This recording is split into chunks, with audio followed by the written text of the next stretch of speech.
Hello, my name's George and welcome back to Visionary Fragrances. Unless you've been avoiding all fragrance related content and social media for the past 2 months, then I'm in no doubt you've heard of the fragrance we are talking about today. This is Dior Sauvage Elixir, the latest offering from Dior and the newest Sauvage flanker. So in the next few minutes I want to talk about my personal experiences with this, my review, and if I think that you should spend your money on Dior Sauvage Elixir. Let's go. So I pre-ordered this before it came out and it was delivered about a week after it was released. So I didn't get a chance to read many reviews and watch other sort of YouTube reviewers talk about it. So I wasn't really sure what to expect when this first arrived in the post. So I opened the box, tried it, and I was very, very surprised because this smells originally nothing like Sauvage. When you first try it, and you've tried the other Sauvage flankers, this smells nothing like it at all, and it takes you back a little bit because you think, well, why is it called Dior Sauvage?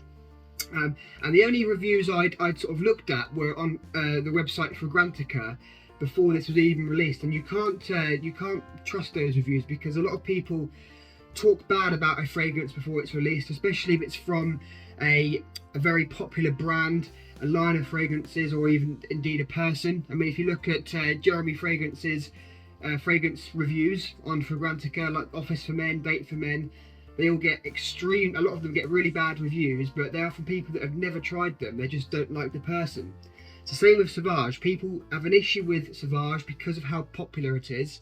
So when a new flanker is about to be released, they go onto these review websites and they slate it. They talk really bad about it, even though they've never tried it and have no intention in doing so. So don't always believe all the reviews you hear and read. So Dior Sauvage Elixir, when I first tried it, I was very surprised because it smells nothing like the other three flankers. So it opens up with lavender. Lavender is the main note from the start to the finish of Dior Sauvage Elixir, but it also has a spiciness to it, and that's from, I believe it's from either cinnamon or nutmeg, or a combination of both, but it has this sort of spicy lavender, and I also think that you've got some vanilla in there just to blend it all together and give it a slightly softness and a bit of sweetness, because the spicy lavender can be quite intense, you see. So it adds a bit of vanilla just to give it a nice well-rounded sweetness. So I actually took Sauvage Elixir on holiday with me a couple of weeks ago. I went to the Algarve in Portugal and I bought this actually at the airport. I found a really good deal at the airport, so I bought a second bottle as a backup. I think I paid £60 for it at the airport, which is an absolute bargain.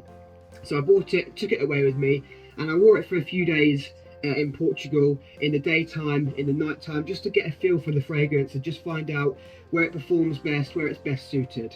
And I must say that wearing it in the heat, so it was about 27 degrees in Portugal, it doesn't work in the daytime. For me, it's too spicy, the lavender's too heavy, and it just becomes a little bit cloying. So for my recommendation, I would not wear Dior Sauvage Elixir in the height of the summer in the daytime.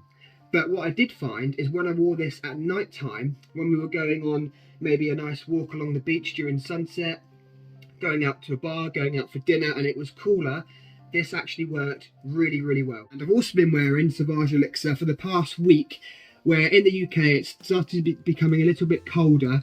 We had a few mornings last week where it was under 10 degrees, and I was wearing it to work. And when you're wearing it to the office, you're wearing a nice suit or a blazer, it's cooler outside, this works wonderfully well. And I find that lavender fragrances in general, especially if they're really lavender dominant, can work really well for formal occasions and when you're wearing a nice suit. Now, the issue with this, and the elephant in the room, you could say, is the price. So I mentioned a minute ago that I bought this one at the airport for around £60. Now, I think there was an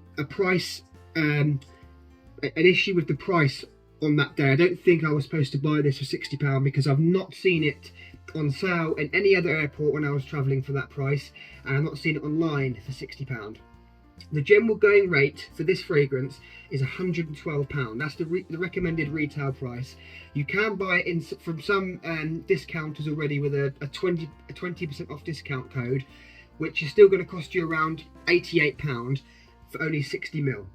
Now, this is the issue with having a fragrance at this price point. If we're going to talk about it, let's go with the recommended retail price of £112 for 60ml. So the issue that I have with that price is the amount of fragrances that you can buy with that money. So if we're thinking about it, that's going to be almost £200 for a 100ml bottle. Now, you can buy a lot of very, very good niche fragrances with that money. You can buy most of the range from Parfums de Marly. You could buy a lot of Xerjoff fragrances. You could buy Naxos, for example, and these are all wonderful, niche, high-quality fragrances. And that's where I think the issue is with the price of Sauvage Elixir. I guess what surprises me is there are other flagship men's designer fragrances. The Dior Homme line, the most expensive in the Dior Homme line is this one. This is Dior Homme Parfum. Now this is a beautiful fragrance. This is a masterpiece. This is of niche quality, and this has had a lot of love over the years from all of the people in the fragrance community and, you know, just general customers. Now recently Dior changed this from a 75ml bottle to this size. This is 100ml, and they kept the price the same. So they're giving customers a better value for money, and now you can buy this for the same price, I think, as Sauvage Elixir. I think it's around £112 for 100ml. So still expensive, but not too bad. So why didn't Dior release Sauvage Elixir in the 100ml bottle like this and keep it the same price? I'm sure as the months go on and Sauvage Elixir has been out for a while, the price will come down, and perhaps they'll even release it in a larger bottle. Perhaps they'll release the 100ml, perhaps even a larger bottle, a refillable bottle. That seems to be what a lot of designer companies are doing at the moment. But I really hope they do, because it's a really good fragrance, but I just think the price lets it down, because it's hard to justify it, and it's hard for me to recommend to you to go and spend £112 on a 60ml fragrance when there are so many other fragrances that I can recommend instead. So would I recommend you go out and purchase Dior Sauvage Elixir? If you can find a good deal on it, if you can find at least 20% off the recommended retail price, and you've got the money and you want a nice spicy lavender fragrance for the coming autumn and winter, then yes, I would recommend it. But don't just buy it because you've seen a lot of hype reviews and you want just the latest Sauvage flanker, because there are many other fragrances you can spend this kind of money on. Now, I want to talk about the performance really quickly, because I've heard some people saying, and I've watched some reviews, people say this is a very beastly fragrance. It will last for 12 hours, it will project, fill a room. But in all honesty, I've not had that experience, but it's not necessarily the fault of the fragrance. It could just be my skin chemistry. And a lot of fragrances that perform really well on other people don't perform well on me, and vice versa. Someone might say a fragrance on them doesn't perform, but on me I get really good performance. So it's all to do with your skin chemistry, and that's why I recommend always trying a fragrance before you buy it, just to make sure that the fragrance works with you. The chemicals in the fragrance, the naturals, the way your body chemistry is made up works with the fragrance. So unfortunately, Dior Sauvage Elixir works. It's not a bad performance, but it's not a beastly performer on me. Guys, I wanted to mention just one thing before we finish. I remember earlier I said that when I first tried the Sauvage Elixir, I didn't understand why it was in the Sauvage line. I didn't get any of the original Sauvage DNA.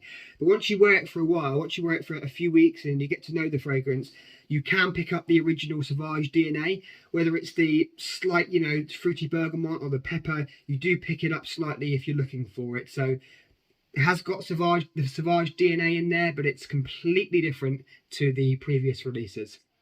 Okay guys, thanks very much for watching. I hope you enjoyed this review. Please let me know in the comments if you've tried Sauvage Elixir. Are you interested in trying it? Do you like it? Do you not like it? And if you enjoyed this review, please subscribe to my channel. I would really appreciate it. Guys, if you're looking for a sample of Sauvage Elixir, then check out my website, which is visionaryfragrances.com. Only shipping to the UK at the moment, but looking to do EU shipping in the next few weeks. So you can buy a sample of Sauvage Elixir and many other designer and niche fragrances, all genuine and all from my collection. Thanks for watching, guys. Take care.